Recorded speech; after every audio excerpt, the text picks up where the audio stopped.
Pauline de Malherbe. Il est 6h42, excellent réveil à tous. À vous de nous dire. Une question ce matin qu'on se pose peut-être tous avec une certaine appréhension. Est-ce que vous avez peur avant d'emmener vos enfants à l'école? Tous les élèves du primaire au lycée vont observer une minute de silence, du collège au lycée, pardonnez-moi, 3 jours après la mort de Dominique Bernard, victime d'un assassinat terroriste vendredi matin. La sécurité des établissements scolaires est remise en question une nouvelle fois. Le ministre de l'Éducation, Gabriel Attal, souhaite d'ailleurs que cette sécurité soit renforcée. Écoutez, c'était hier soir chez nos confrères de TF1. On doit toujours être plus en sécurité à l'intérieur qu'à l'extérieur de l'école. Je réunirai l'ensemble des collectivités locales qui sont, vous le savez, compétentes pour les établissements scolaires et leur sécurité. Et je veux avancer avec elles, sans tabou. Il y a plein de pistes, de solutions qui sont sur la table. Il y a des portiques, il y a des établissements où il y a davantage de vigiles, d'autres qui utilisent la vidéosurveillance. Il n'y a aucun tabou sur le sujet. Le seul tabou, c'est de ne pas avancer. Et donc on avancera avec les collectivités locales sur ces questions. Est-ce que certaines mesures de sécurité dans les écoles, les collèges ou les lycées de vos enfants existent déjà? Est-ce que c'est suffisant à vos yeux? Est-ce que vous craignez ce matin, ce lundi matin, sur le chemin de l'école? Pas encore peut-être, mais en tout cas au moment de réveiller vos enfants. Il y a Eric qui nous a appelé au 32-16. Il est en Haute-Garonne. Bonjour Eric. Bonjour Apolline. Eric, vous êtes comptable me semble-t-il. Vous êtes Oui. parent. Vous avez une enfant de quel âge? J'ai 3 enfants, une au collège de 13 ans et 2 en primaire, une de 10 ans et D'accord. une de 9 ans. D'accord. Et est-ce que vous craignez pour leur sécurité? Oui, tout à fait, Apolline. Vu les événements de ce week-end, ça m'a rappelé un vif souvenir, en fait, il y a à peu près 3 semaines. Ouais. Je rentre du travail, je vois dans le cahier de ma fille un petit mot disant, suite aux événements qui se sont passés donc à l'école, les professeurs et tout consort, en fait, se tiennent à disposition des parents pour pouvoir l'évoquer. Et là, j'appelle Ouais, ma fille, bon. je lui dis, qu'est-ce qui s'est passé? Ouais. Et là, elle me dit, effectivement, il y a une de ses collègues de classe qui était venue le jour même à l'école avec un grand couteau. Avec un Donc, couteau? un manche d'à peu près 25 cm. Et je lui ai demandé, mais pourquoi en fait? Donc, du haut de ses 10 ans, il me dit qu'effectivement, il y a un petit garçon en fait qui embêtait cette fille, selon ses dires. Et elle lui aurait lancé, aujourd'hui, si tu m'embêtes, mais je vais te tuer. Alors attendez, parce que ça, je me dis, Eric, donc c'est un enfant de CM2 comme votre fille. Un enfant de CM2 de 10 ans, une jeune fille.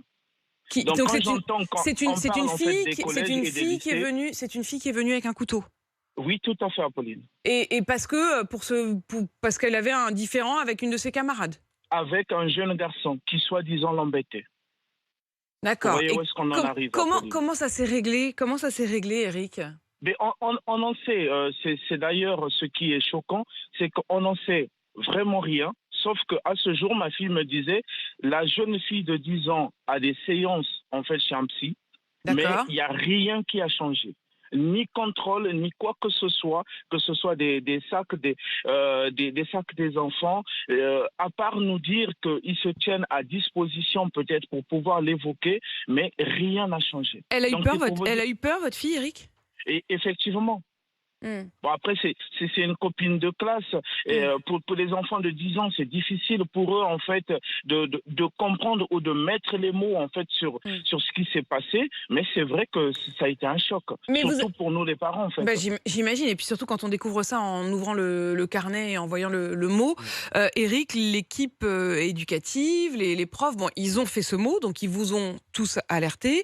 Est-ce que vous avez échangé depuis avec eux, ou même entre Non, parents moi, d'élèves? j'ai pas spécialement en fait échangé avec eux. La seule chose que je sais, c'est que le soir même, ils avaient convoqué les parents en fait donc de l'élève. Ils ont discuté. D'après, si je lis entre les mots, là, ça a été réglé. Mais eux, ils se tenaient éventuellement, donc l'équipe dirigeante, à la À votre disposition disposition, des parents pour pouvoir juste évoquer, pas pour trouver des solutions, mais pour Eric, peut-être ça pour veut dire mettre que des la mots.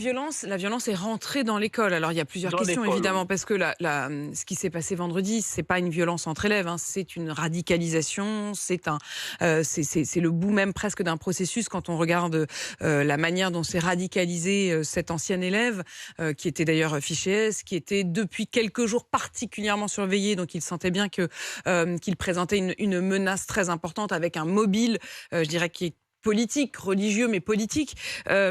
Éric, d'ailleurs, ça s'est passé devant l'école. Donc la question de fouiller, j'ai presque l'impression quand je vous entends que vous auriez aimé au minimum que les enfants, on ouvre leur sac avant qu'ils rentrent dans la classe, Oui, au minimum quelques jours après ce qui s'est passé.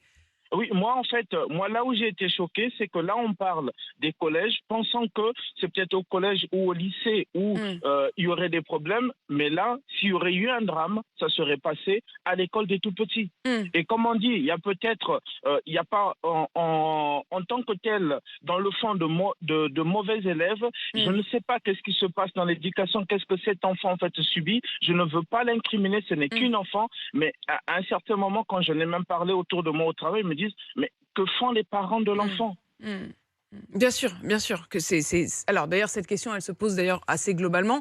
Et si on en revient à ce qui s'est passé vendredi, on sait que l'influence des parents, elle est essentielle. Et d'ailleurs, l'enquête qui est menée contre l'ancien élève, elle se tourne aussi vers le père et la question de l'influence du père. Merci Éric pour votre témoignage. Il y a Christophe qui est avec nous d'Assas, dans l'Hérault. Christophe, un mot. Vous n'avez pas peur. Et c'est bien aussi de vous entendre parce qu'il y en a certains qui disent justement et qui nous ont appelé au 32-16 pour nous dire non, moi j'ai pas peur. Bonjour Pauline. Bonjour Christophe. Non, j'ai pas peur. La critique, c'est par rapport aux médias. C'est vous qui cherchez à nous faire peur avec le Covid, avec l'Ukraine, avec la Palestine, avec maintenant ce qui s'est passé. Et juste une petite anecdote, ce week-end, là, donc, samedi, quand on a reçu un mail pour nous dire que nos enfants rentraient qu'à 10h, mon fils de 14 ans m'a demandé pourquoi. Donc je lui ai expliqué, il m'a dit, mais alors pour Samuel Paty, on a fait à peu près la même chose.